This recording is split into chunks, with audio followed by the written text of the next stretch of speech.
جب میں نے بتایا نا کہ حضرت ابو ذر غفاری کا پیغام ہے تو ان دونوں آنکھیں کھول دی، کہنے لگے جلدی بتاؤ انہوں نے کیا کہا ہے۔ فقر اور درویشی کے رستے پہ چلنے والوں کے امام سیدنا ابو ذر غفاری نے کیا کہا ہے؟ تو کہتے ہیں مجھے پاس بٹھا لیا، شفقت فرمائی، کہنے لگے اب بتاؤ انہوں نے کیا کہا ہے؟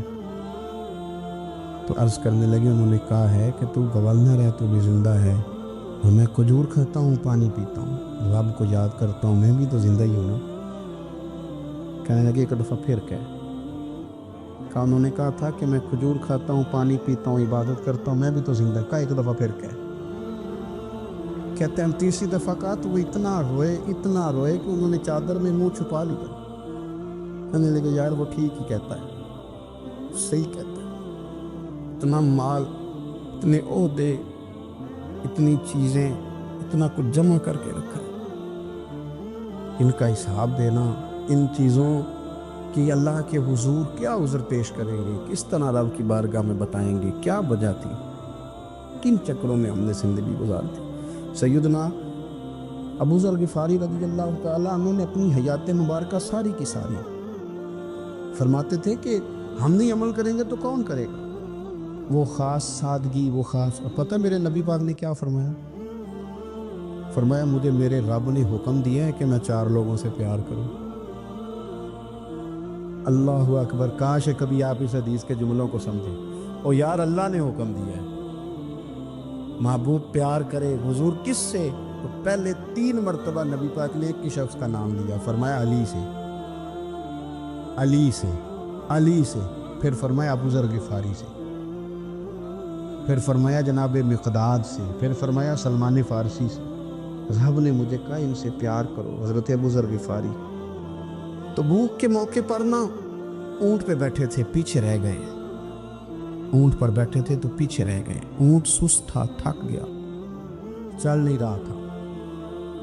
حضرت ابو ذر غفاری رضی اللہ تعالیٰ عنہ پہلے تو اسے لے گئے یہ گاؤں میں کہ اونٹ بیمار ہو گیا، اس کا علاج کرایا، لیکن جب وہ ٹھیک نہ ہو سکا نا تو اونٹ وہیں چھوڑ دیا۔ حضور صلی اللہ علیہ وسلم کے پیچھے ضرور پہنچنا ہے میدان تبوک میں، تو جو سامان تھا وہ سارا پشت پہ رکھا اور اکیلے ہی چل دیے، تنے تنہا اور پیدل۔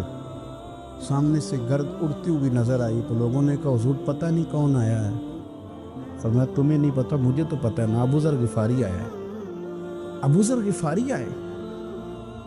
پھر حضور نے فرمایا یمشی واحدہ و یموت واحدہ و یبعث واحدہ، فرمایا یہ تنہا چلتے ہیں، یہ تنہا ہی دنیا سے جائیں گے، تنہا ہی اٹھائے جائیں گے، تنہا چلتے ہیں، تنہا ہی دنیا سے جائیں گے، انتقال تنہا ہی اٹھائے جائیں گے۔ یہ بہت زیادہ سختی کرنے لگے صحابہ پہ، بہت زیادہ۔ تو حضرت عثمان غنی رضی اللہ تعالیٰ عنہ نے فرمایا کہ آپ اپنے مزاج کے لحاظ سے تو درست ہیں، پر جو چیز آپ طاری کرنا چاہتے ہیں جب شریعت گنجائش دیتی ہے تو آپ کیوں اتنی سختی فرماتے ہیں؟ تو فرمانے لگے ٹھیک ہے پھر مجھے ربضہ جانے کی اجازت دے دو۔ ربضہ ایک بستی تھی، جنگل تھا، وہاں کوئی آتا جاتا نہیں تھا، اسی کسے دے کچھ نہیں جے لگتے کہ نہ کچھ ہڈا دردی۔ حضور نے کہا تھا نا یمشی واحدہ، کیلا جلے گا، ربضہ چلے گیا۔ حضرت سیدنا عثمان غنی نے کہا یہ کچھ بکریاں لے جاؤ،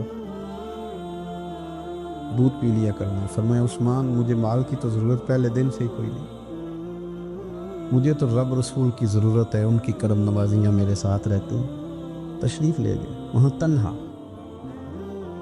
کھجور کے خشک ٹکڑے کھاتے، عبادت کرتے، اللہ کو یاد کرتے۔ بڑے بڑے لوگوں نے آ کے کہا کہ ابو ذر آپ کی بڑی شان ہے، ہمارے ساتھ چلیں۔ فرمایا چھوڑو،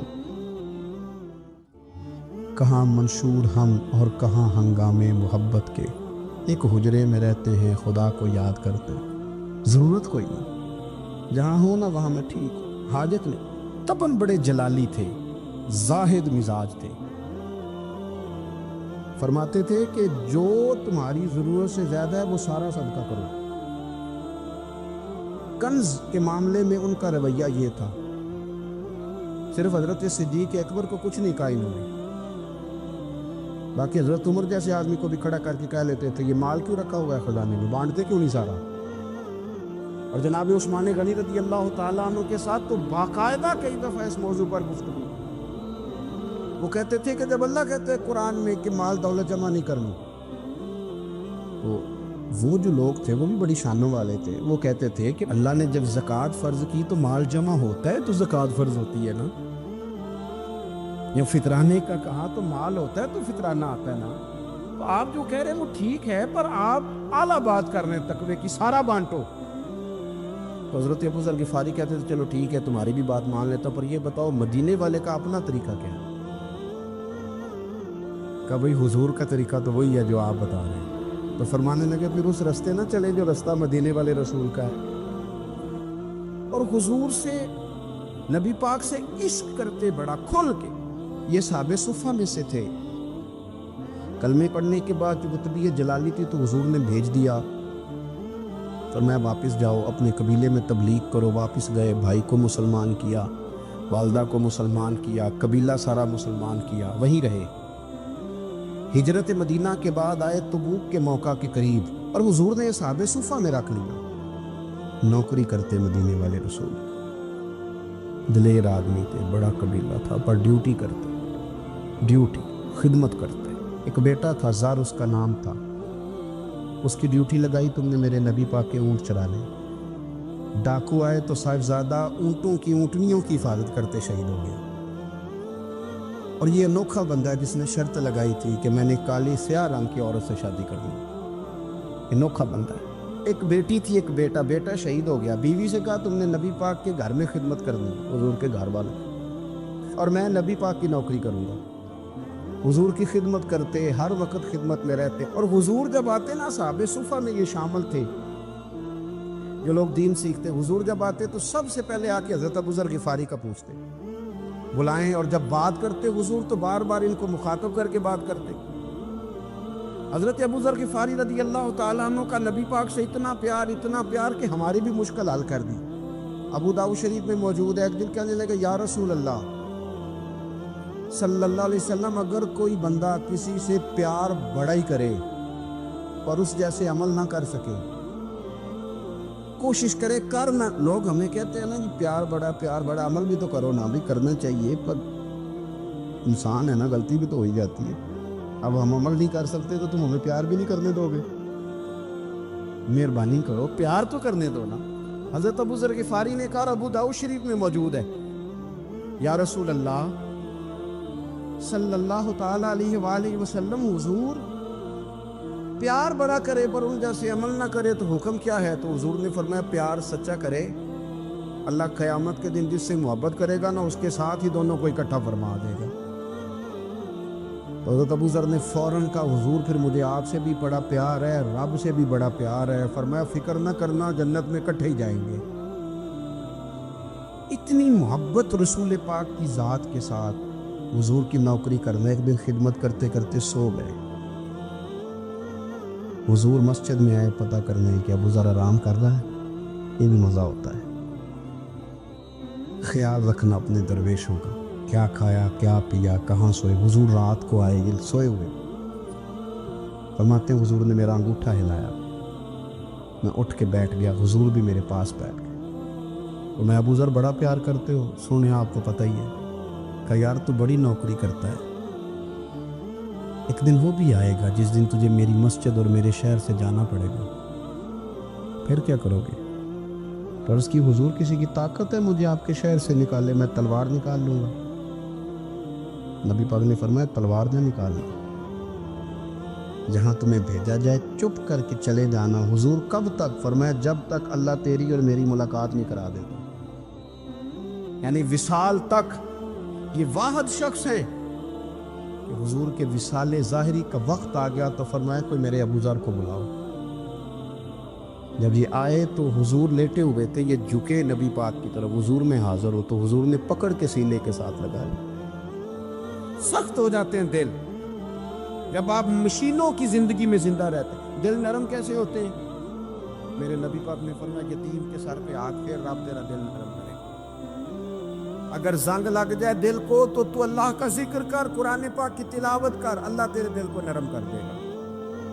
اور پھر فرمایا کہ اگر دل سخت ہو جائے تو موت کو یاد کر، تیرا دل نرم ہو جائے گا۔ اچھوں کی صحبت اختیار کریں تو دل نرم ہو جاتا ہے۔ قبروں کی زیارت کریں، جائیں کبھی اپنے شہر کے قبرستان میں، غور کریں کہ وہ چودھری صاحب لیٹے ہیں، یہ علامہ صاحب لیٹے ہیں، وہ فلاں بہت بڑے افسر لیٹے ہیں، وہ دیکھو وہ میرا عزیز لیٹا۔ وہ ہارون رشید نے کہا حضرت داؤد کا اسے نصیحت کر دے تو فرمانے لگے باپ کدھر ہے تیرا؟ کہا حضور قبرستان میں، اماں قبرستان میں، دادا نانا بڑے بھائی سب قبرستان۔ فرمایا میں کیا نصیحت کروں؟ او پہیاں دس دیاں نی قبران جنہاں تے پھول پے، ادھروں کوئی بھی نہیں آمدا، ادھروں لکھاں گئے، سہ سہ جوڑ سنگت دے ڈٹھے، سہ جوڑ 100 سال کی دوستی، سہ سال سنگت دے ڈٹھے، او تکو آخر وتھاں پہیاں، اور جنہ بعد اسی پل نہیں سن دیندے، ایک پل نہیں سن دیندے، پھر وہ شکلاں بھی یاد نہ رہی، سہ جوڑ کا یہ کوئی کم ہے دل کو نرم کرنے کے لیے تیرے پاس موت کا تذکرہ قبروں کی جگہ تھوڑی ہے۔ یہ چیزیں دل نرم کرتی ہیں، یاد نرم کرتی ہیں چیزیں دل۔ سختی طبیعتوں کی، مزاجوں کی سختی، دوسروں کے بارے میں ڈاٹے جذبات، ہمارے رویے ڈاٹے، ہماری طبیعتیں سخت۔ حضرت عبداللہ ابن مسعود رضی اللہ تعالیٰ عنہ نے ایک شخص کو جنازے کے موقع پہ ہنستا ہوا دیکھ لیا، فرمایا آج کے بعد تیرے ساتھ کلام نہیں کروں گا۔ جس کا جنازہ دیکھ کے بھی دل نرم نہیں ہوا اور قبرستان دیکھ کے بھی دل نرم نہیں ہوا، وہ تو سخت دل بندہ، سخت دل بندے سے دوستی کبھی نہیں رکھوں گا۔ میں تو درد دل والوں سے پیار کروں، تیرے ساتھ میں کلام نہیں کرتا۔ تو کس طرح کا شخص ہے بھائی جسے یہاں کے بھی ہنسی آ رہی ہے، مذاق سوچ رہا؟ تو دل کی نرمی، میرے نبی پاک صلی اللہ علیہ وسلم نے نا دل پر، ہم نے نا کپڑوں پر بڑی محنت کی، ہم نے چہروں پر بڑی محنت کی، ہم نے اپنے ظاہر کو سنوارنے پر بڑے، ہم نے اپنے حق میں بڑے بڑے لفظ یاد کیے، بڑی کہانیاں یاد کی، پر دل کے لیے محنت، اس پر محنت ہی نہیں کی۔ اعلیٰ حضرت فاضل بریلوی کتنے بڑے عالم ہیں، 1000 کتاب کے مصنف، اور ان کے فتاویٰ موجود ہیں کہ جس بندے کا تلفظ ٹھیک نہ ہو، یعنی جو ضروری قواعد ہیں وہ قرآن پاک کے جس کو نہ آتے ہوں اس کے پیچھے نماز نہیں۔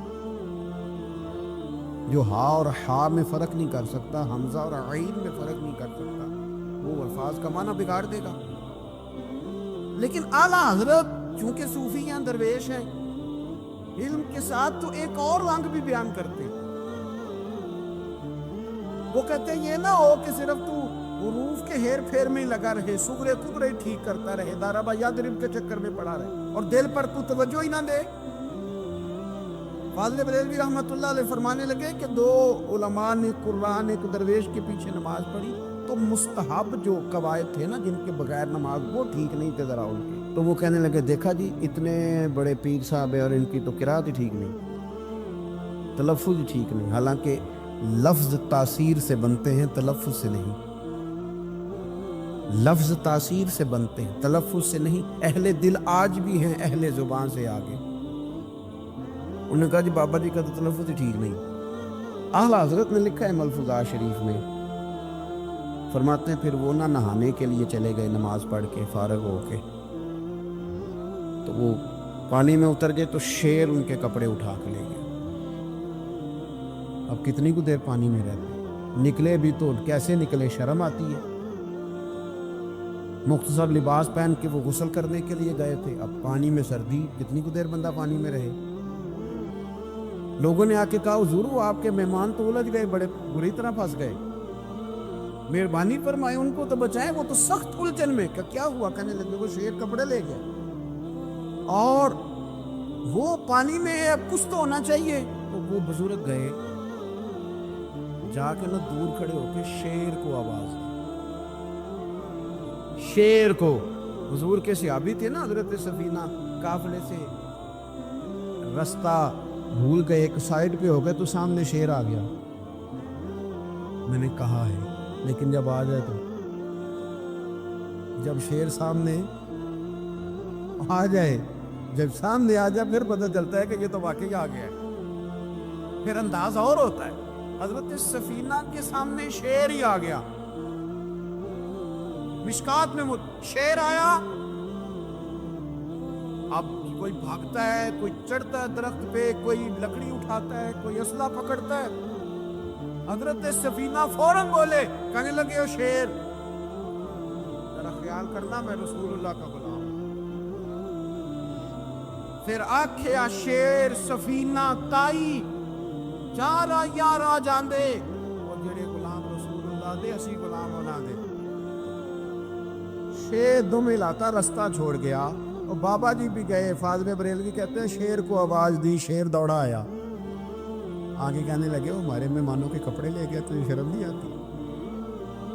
تو شیر کپڑے اٹھا کے واپس لایا. ان علماء کو, حضرات علماء کو کپڑے پیش کیے. جب ان کو پیش کیے تو پیش کرتے ہی بزرگ پھر فرمانے لگے, کہنے لگے مولانا تم نے لفظ سیدھے کیے ہیں, میں نے دل سیدھا کیا ہوا ہے. تم نے محنت کر کے نہ لفظ ٹھیک کیے ہیں, لیکن میں نے دل ٹھیک کیا ہے. دل پاک ہوئے تے پاک ہی ملتا ہے, تے بنا پاکوں پاک نہیں ملتا. سارے جسم دے توون نالوں ایک ٹکڑا تولا ہے دل دا. حضرت سلطان باؤ رحمت اللہ علیہ فرمانے لگے دل کالے نالوں منہ کالا چنگا. دل کالے نالوں منہ کالا چنگا, جے کوئی رمل پچھانے.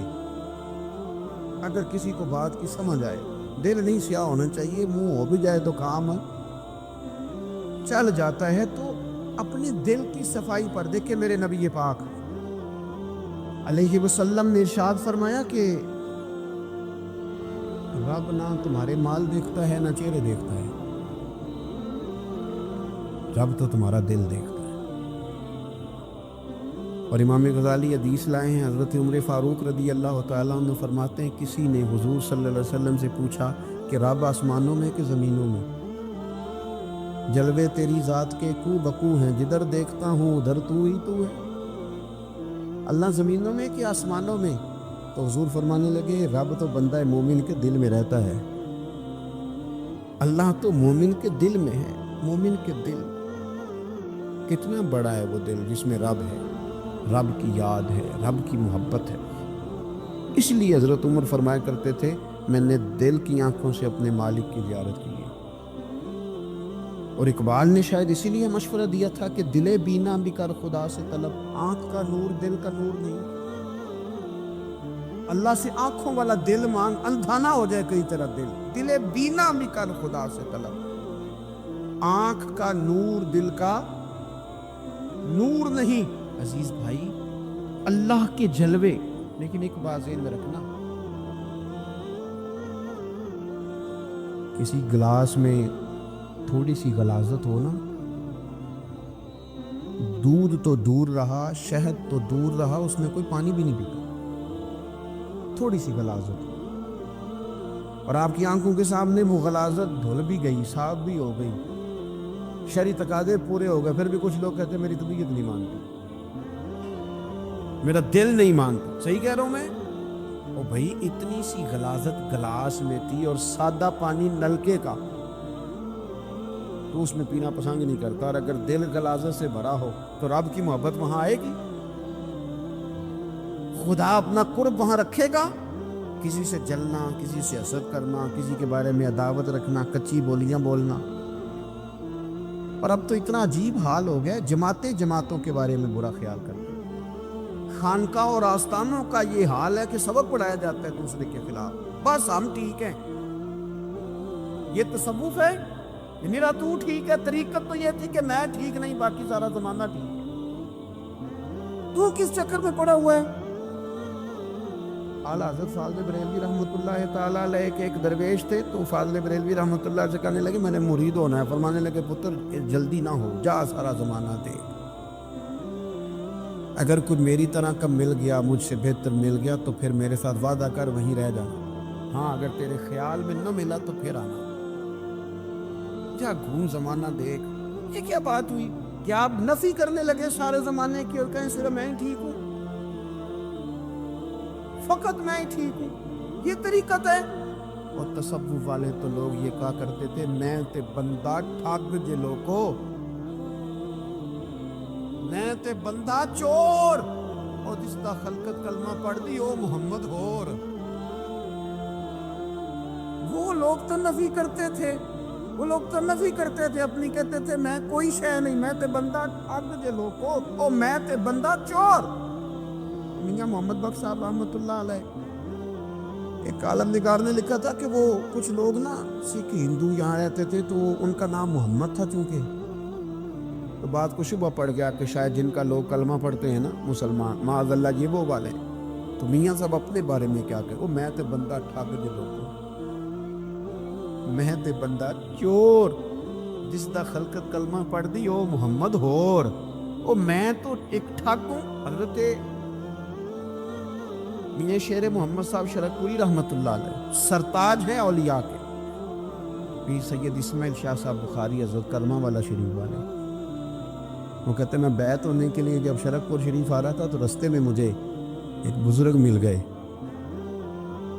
مجھے کہنے لگے کدھر جا رہے ہو، کون ہو؟ میں نے کہا میں سید ہوں اور میاں صاحب سے بیعت ہونے جا رہا ہوں، تو مجھے کہنے لگے وہ تو دنیا دار ہے، جیبوں میں ہاتھ ڈالتا ہے لوگوں کی، تو سید ہو کے رائن کے پیچھے کیا لینے جا رہا ہے؟ جڑا بلے نو سید آکھے دوزخ مل رسلائیں،